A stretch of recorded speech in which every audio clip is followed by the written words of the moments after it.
12 February रोजी centre of Indian trade unions आणि सर्व कामगार संघटना संयुक्त कृती समितीच्या वतीने आज देशव्यापी सार्वत्रिक संप पाळण्यात आला। या संपाच्या अनुषंगाने शहरात मोठ्या प्रमाणात मोर्चा काढण्यात आला।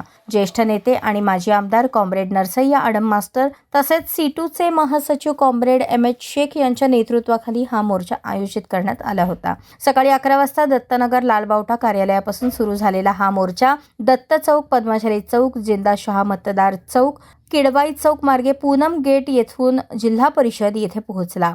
मोर्चा जिल्हा परिषदेपाशी पोहोचल्यानंतर त्याचे जाहीर सभेत रूपांतर झाले। या कार्यक्रमात मोठ्या संख्येने कामगार व नागरिकांनी सहभाग घेतला। कामगारांच्या विविध मागण्या आणि हक्कांसाठी हा देशव्यापी संप पाळण्यात आला असल्याची माहिती संघटनेच्या वतीने माजी आमदार आडम मास्टर यांनी दिली। आज संपूर्ण देशातील कोट्यावधी कामगार असंघटित असो, संघटित असो, कॉन्ट्रॅक्ट धंद्यात काम करणारे असो किंवा आशा वर्कर असतील किंवा अंगणवाडी सेविका असतील किंवा इतर सेवक असतील, विडी कामगार असतील, यंत्रमाग कामगार असतील, रेडीमेड कामगार असतील, असं संपूर्ण देशामधले कोट्यावधी माणसं आज संपावर गेलेले आहेत। गेले 5 वर्ष झालेला आहे।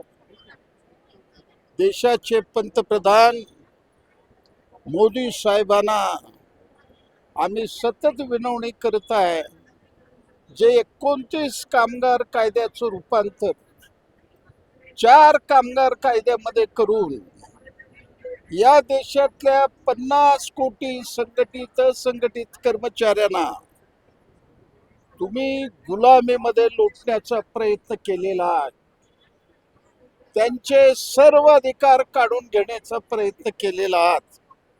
भारतरत्न डॉक्टर बाबासाहेब आंबेडकरनी आम्हाला जे संविधानानुसार जे कामगार कायदे दिले होते ते किमान लोकांना पोट भरण्याकरता आजपर्यंत ते चालले, परंतु या देशातील अदानी आणि अंबानीला, या देशातल्या भांडवलदारांना खुश करण्याकरता केंद्र आणि राज्य सरकारने सगळ्या कामगार कायद्यात बदल करून कामगाराच्या पोटावर त्यांनी माती घातलेला आहे। त्यांच्या जीवनामध्ये माती घालून त्यांना उद्ध्वस्त करण्याचा प्रयत्न केलेला आहे।